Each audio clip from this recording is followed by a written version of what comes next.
Assalamualaikum warahmatullahi wabarakatuh. Alhamdulillahirabbil alamin. Apa kabar teman-teman semua? Mudah-mudahan sehat selalu.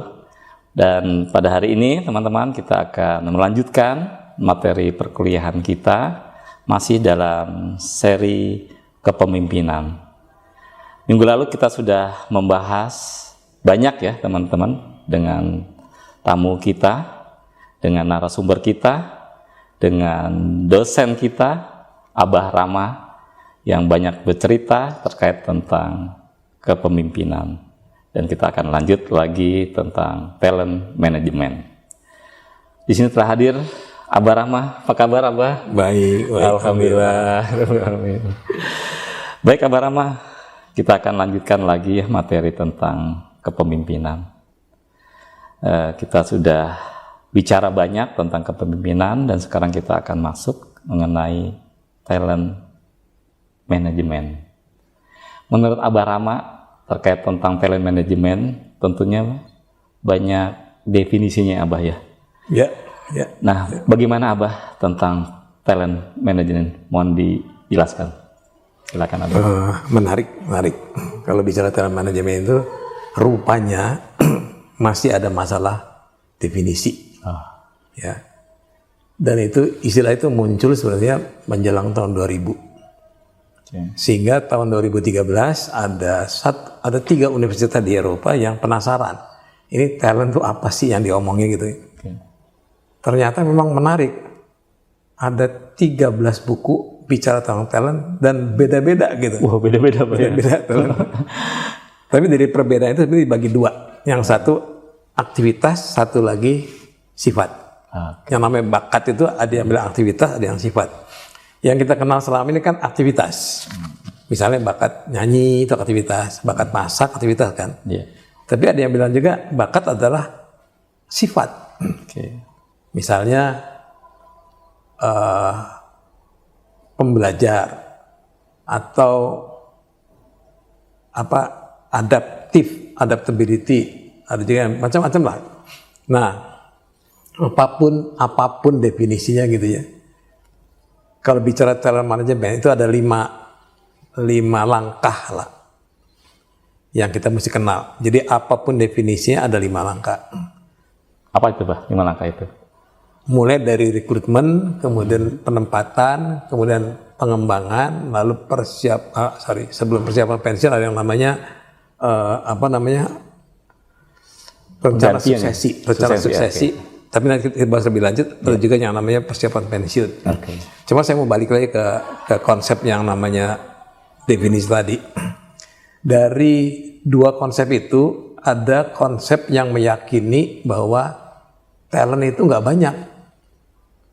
Talent itu cuma 3% kira-kira yang namanya talent. Itu namanya exclusive talent management. Exclusive talent management. Di sisi lain, kubu lain, ada yang namanya inclusive talent management, meyakini bahwa semua orang punya bakat. Nah itu perlakuan akan berbeda. Kalau yang eksklusif, maka dia akan fokus pada 10% orang untuk mencari yang 3%. Jadi yang 90% dianggap itu nggak punya bakat, nggak usah dipikir lagi. Konsepnya gitu Pak ya? Ya, jadi mereka fokus pada orang yang sudah menduduki tempat jadi manajer lah kira-kira. Karena manajer kan kira-kira ada 10% dari seluruh pegawai kan. Kenapa begitu? Supaya mudah mendapatkannya, supaya murah juga. Karena kan untuk mencari orang itu tidak murah, tidak. Sedangkan yang satu lagi, karena semuanya dilihat jadi mahal kan. Tapi yang membuat orang termotivasi adalah kalau semua dihargai punya kekuatan gitu. Kalau ini ya sudah fokus pada yang 10% aja gitu. Nah, jadi apapun sistemnya, apapun modelnya, apapun konsep yang dipakai untuk pendekatannya, tetap ada 5 langkah. Ada rekrutmen, ada penempatan, ada development, ada rencana suksesi, ada juga itu persiapan pensiun. Tapi di antara 4-5 ini yang paling penting adalah rekrutmen. Penentu Pak ya? Sangat menentukan. Karena rekrutmen betul maka nggak ada masalah setelah itu. Jadi saya mau cerita tentang rekrutmen ya. Saya tuh punya saingan dalam berbisnis. Itu sebelum tahun 2000 lah. Saingan itu adalah senior saya di ITB. Kami punya bisnis yang sama persis gitu. Makanya jadi saingan gitu kan. Terus tahun 2005 perusahaan saya bangkrut. Kalah bersaing atau gimana, Pak? Maksudnya? Atau ada masalah eksternal yang lain? Karena masalah eksternal lain lah. Jadi kita bukan karena bersaing kita bangkrut, tapi memang perusahaan saya bangkrut. Setelah umur 25 tahun bangkrut. Terus saingan saya itu karena senior saya, dia malah nelpon saya. Dia bilang, Ram, lu jadi konsultan gue deh gitu. Saya disuruh jadi konsultan dia kan. Saya bilang, ini sebetulnya bercanda apa sih gitu. Perusahaan saya bangkrut, jadi konsultan perusahaan yang tidak bangkrut kan. Menarik. Apa menerima langsung atau mikir-mikir nanya dulu maksudnya apa? Maksudnya apa? Dia bilang maksudnya kita pengen tahu aja gitu. Oke, kalau gitu saya jadi konsultan di sana, saya gunakan telesmapping. Nah, yang menarik adalah ketika acara berlangsung tengah hari itu, saya tanya, saya minta data SWOT, analisa SWOT. Tahu kan? Teman Abah itu. Tahu kan SWOT kan? Ya, yang ada strength-nya, weakness, ada weakness, opportunity. Itu 4 direktur, bingung ditanya gitu. Dia tanya, Ram, SWOT itu apa sih? Gitu. Saya jadi ikut bingung. Ini kan direktur yang tanya kan. Atau waktu masa itu belum ada konsep. Tahun 2000 kok. Oh, tahun 2000. SWOT kan tahun 80-an. Iya. Berarti ini masih baru di tempat saya, di tempat saya itu, yang namanya SWOT itu dikenal oleh supervisor mereka karena kami tiap tahun bikin analisa SWOT. Setiap tahun bikin. Mereka 4 direktur nggak ngerti SWOT. Kan mulai pusing saya kan, loh ini gimana sih? Kita gunakan SWOT untuk bikin perencanaan jangka panjang, dia enggak. Tapi dia masih hidup, saya sudah itu tutup perusahaannya kan. Jadi mulai bingung, ini salahnya di mana? Jangan-jangan yang saya lakukan salah gitu kan. Oke lah, saya bilang kalau Anda nggak pernah tahu SWOT, kira-kira setiap akhir tahun suka ngumpul nggak buat menentukan rencana tahun depan? Enggak. Nggak pernah. Apalagi kalau gitu ya. Kalau kita sibuk tiap November itu pasti sibuk buat menentukan tahun depan, bikin planning. Gitu. Mereka tidak. Akhirnya saya tanya, kamu tahu nggak yang namanya break even? Oh tahu. Berapa break even? Oh kami 200 miliar gitu. Jadi kalau ngomong accounting tahu banget dia. Kalau ngomong ilmu manajemen yang diajarin di sana tuh malah nggak ngerti dia. Pertanyaannya kok bisa gitu, bisa hidup sampai sekarang, masih hidup sampai sekarang. Itu kenapa, Pak, bisa seperti itu? Nah itu. Saya kan pakai tertiary mapping kan. Saya mulai nanya, kalian kalau rekrutmen siapa yang menentukan lolos tidak lolosnya? Oh, ini Pak, ada 2 direktur. Terus saya lihat bakatnya. Oh, memang 2 direktur itu bakatnya memang ada bakat individualization. Jadi memang mereka punya bakat untuk memilih orang. Jadi milih orang juga pakai bakat. Nah, menarik teman-teman nih. Teman-teman punya perusahaan, kemudian pasti ada proses untuk rekrutmen, ya, mencari para pekerja ya, atau mencari teman tim yang sesuai dengan bakatnya. Ternyata butuh orang yang bisa melakukan proses rekrutmen. Menarik, Pak ya? Ya. Apa pentingnya, Pak? Gini, kalau sudah salah rekrut, itu manajemen jadi susah kan. Udah salah tempat pasti kacau lah gitu. Gitu loh. Dan di perusahaan ini ternyata bener milihnya teman-teman, menarik nih, bener milihnya. Nah, makanya rekrutmen itu paling penting dalam kalau kita mau bikin perusahaan. Nah, sekarang bagaimana rekrutmennya? Selama ini kan rekrut dasarnya adalah knowledge, skill, and attitude kan. Sekolahnya di mana, IP-nya berapa gitu kan. Lalu pengalamannya apa, lalu kelakuannya bagaimana itu. Dasarnya itu. Nggak cukup ini. Apalagi itu, Pak? Nggak cukup. Harus orang yang sesuai dengan misi perusahaan. Ini perusahaan apa sih gitu? Oh, ini kalau kontraktor yang penting adalah mereka harus bekerja keras, kontraktor ya. Orang yang waspada, teliti, kan nggak boleh sembarangan masang. Hati-hati ya, berarti ya. Hati-hati. Orang yang juga istilah saya maximizer, jadi maunya paling bagus gitu. Kalau kontraktor ya. Jadi mesti ada orang yang begini yang kita pilih. Yang tipikal orangnya seperti itu. Kalau nggak begini maka akan masalah nantinya gitu. Sama hal tadi saya bilang kan, kalau mau bikin perusahaan kayak kereta api, orang yang satu hati-hati, waspada, kedua orang yang disiplin teratur, ketiga orang yang senang melayani gitu. Jadi nggak sembarangan. Bikin bengkel juga cari orang yang senang melayani. Kebayang nggak? Kalau kita buka bengkel, pintar sih dia, memperbaiki. Tapi orangnya nggak senang melayani, gimana sih? Oke. Sebagai pelanggan datang ke sana kan lama-lama sebel juga kan, ya gimana sih? Jadi mesti rekrutmen cari sesuai dengan misi perusahaan. Itu sebabnya misi itu penting banget. Ini perusahaan apa sih gitu? Oke. Ya teman-teman, menarik nih. Rekrutmen ya nomor satu. Rekrutmen nomor satu. Nomor satu rekrutmen. Milih orang itu harus tahu tekniknya. Tahu tekniknya. Supaya jangan salah memilih orang. Nah kedua kan terkait dengan rekrutmen Mbah ya.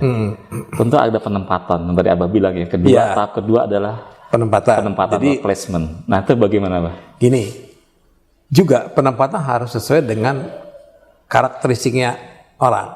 Jadi, tapi intinya, jadi gini ya, ada misalnya orang accounting dan orang perencanaan, kan beda kan? Iya.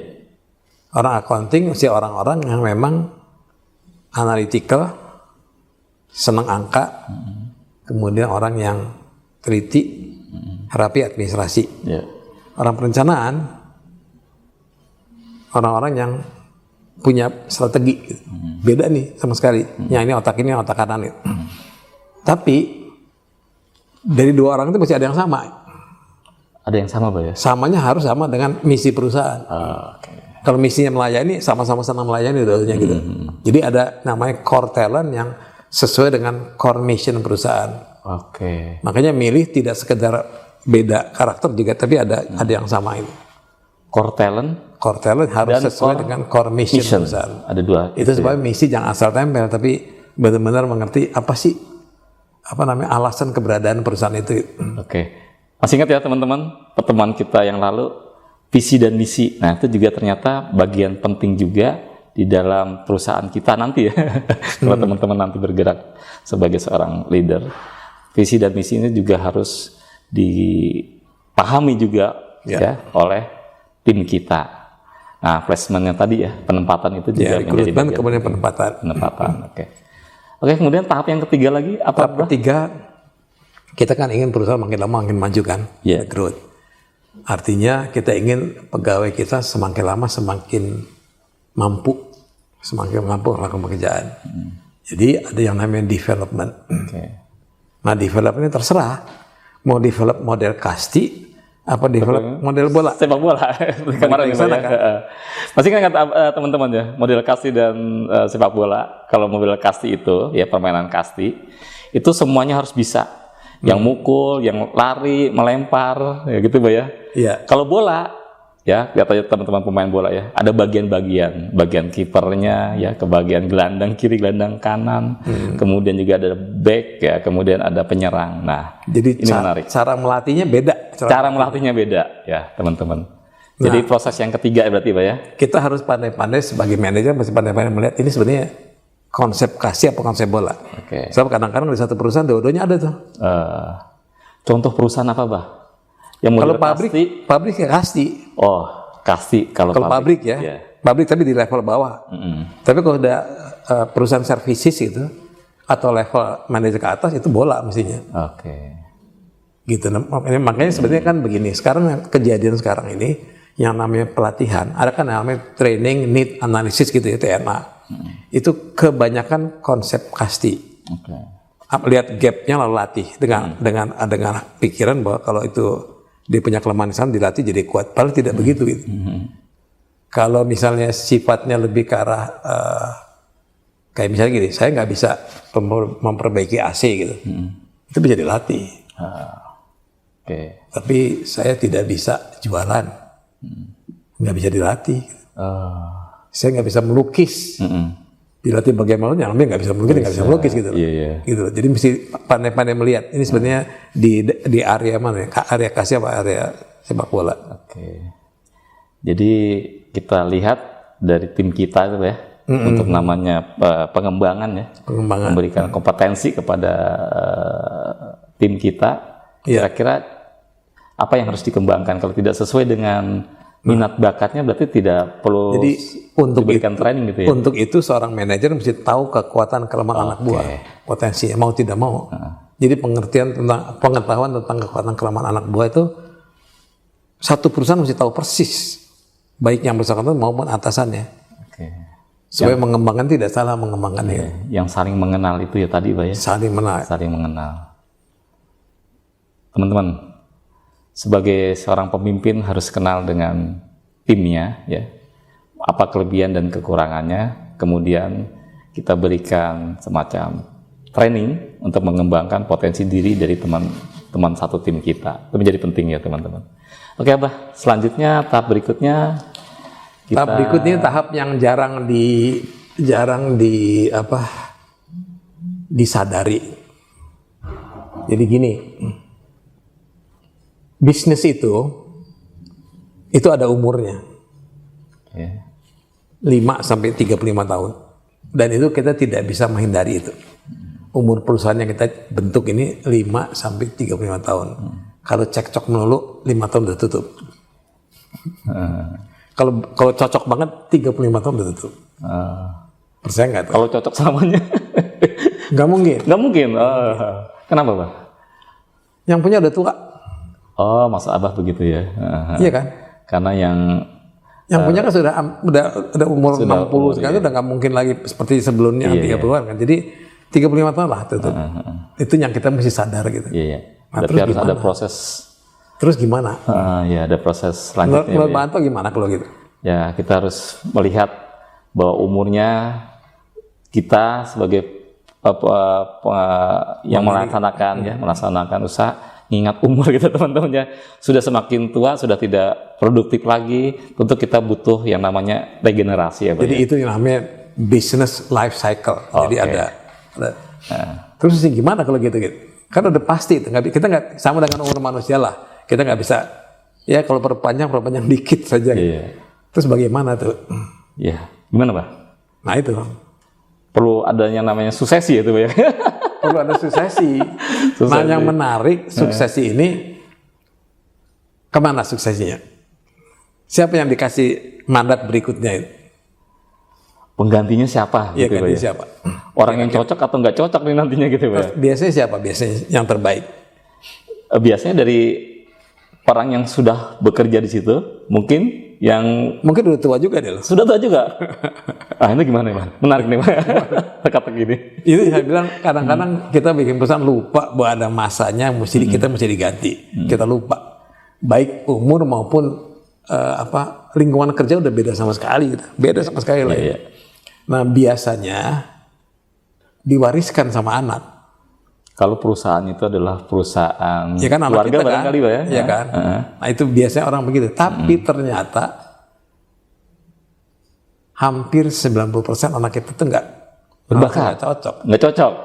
Apa karena nggak berbakat gitu Pak? Ya karena beda bakatnya kan. Beda bakatnya. Ya. Kan tadi saya bilang ada kaitan antara core talent pemilik sama core mission. Nah sekarang dia punya anak. Anaknya nggak punya core talent pemilik ini, jadi nggak cocok bagi dia. Kontraktor, enggak saya pengen itu desain gitu. Pokoknya lain lah gitu. Kan begitu kan jadi. Jadi kita mesti pikir kalau kita ingin perusahaan ini terus gitu, kita mesti mikir rencana berikutnya sukses siapa gitu. Itu namanya sukses plan. Dan kita mesti cari orang yang punya core talent yang sama dengan kita gitu. Berarti balik lagi ke rekrutmen tadi ya? Balik lagi ke rekrutmen lagi. Ya biasanya sih ada sih di antara karyawan kita yang kok mirip-mirip gitu ya.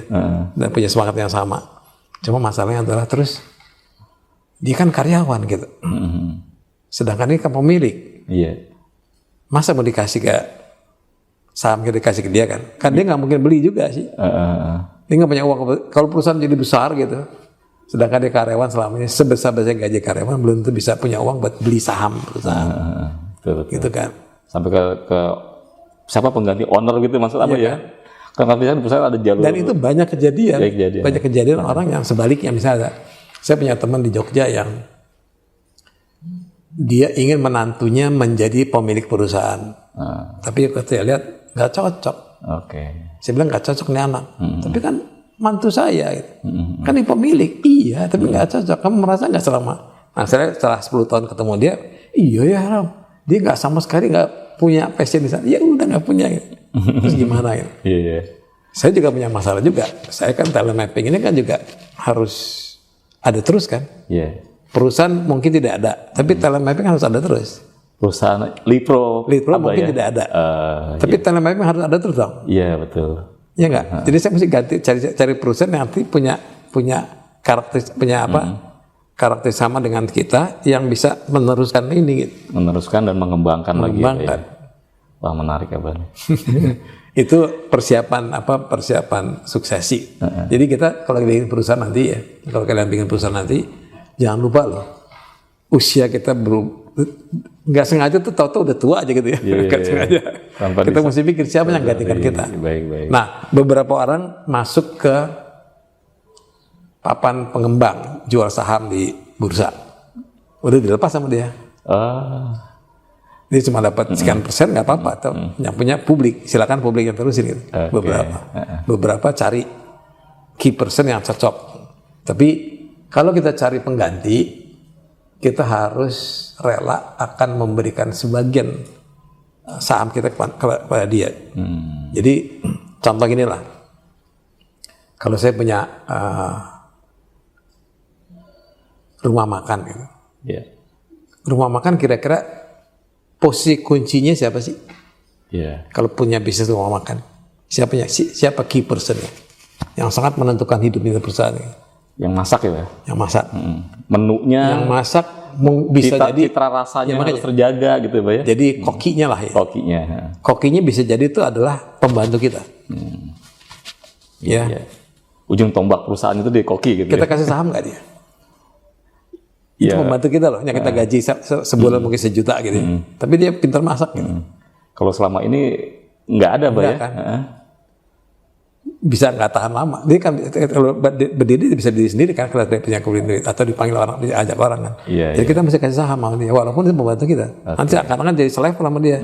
Karena dia kunci gitu, bukan kita kuncinya. Betul. Jadi hati-hati dalam menarik teman-teman. Mesti lihat itu. Oke, jadi suksesi perusahaan ya yang teman-teman akan bangun itu juga harus memikirkan bagaimana suksesinya. Oke, tahap terakhir, Bah.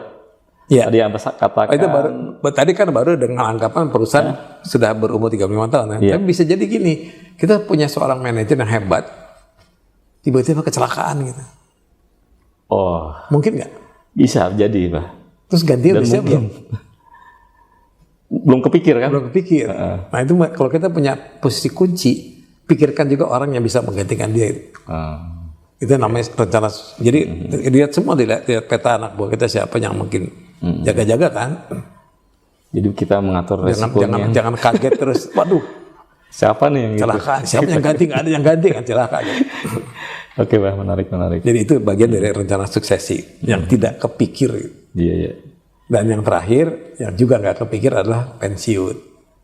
Tahap terakhir pensiun. Karena jangan lupa pensiun. Orang kalau kerja di perusahaan kita itu semakin lama semakin tinggi harganya di mata peraturan pensiun.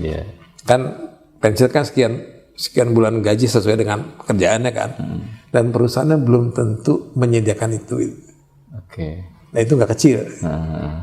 Jadi kalau Anda punya usaha, mesti punya sisihkan buat apakah lewat asuransi kayak apapun juga, tapi mesti punya simpanan buat memberikan dia uang pensiun. Dan saya pernah ngalami, saya harus nutup perusahaan tapi saya nggak punya uang buat nutup, kan susah kan? Iya betul. Karena nggak bisa bayar pensiunnya. Betul. Jadi ini harus bagian dari manajemen di perusahaan itu, supaya nanti ke depannya pegawai, karyawan itu dari sisi uang pensiunnya itu. Tapi juga kita mesti pikir orang pensiun setelah itu mesti ngapain sih. Jadi kita harus siapkan mereka untuk kalau pensiun mereka sudah siap untuk menghadapi pensiunnya itu. Kalau nggak kasihan juga loh kalau orang tiba-tiba pensiun mereka tidak disiapkan. Mungkin ada uangnya tapi mau ngapain kan nggak tahu kan. Nah kita mesti latih mereka untuk menghadapi peran barunya nanti setelah pensiun itu. Karena terkadang juga orang-orang tua kita ya, Pak ya, yang pensiun itu merasa sedih ya. Sedih, Karena kehilangan sesuatu kan. kehilangan sesuatu itu. Dan itu belum tentu uang loh. Bisa teman-temannya, bisa macam-macam kayak gitu.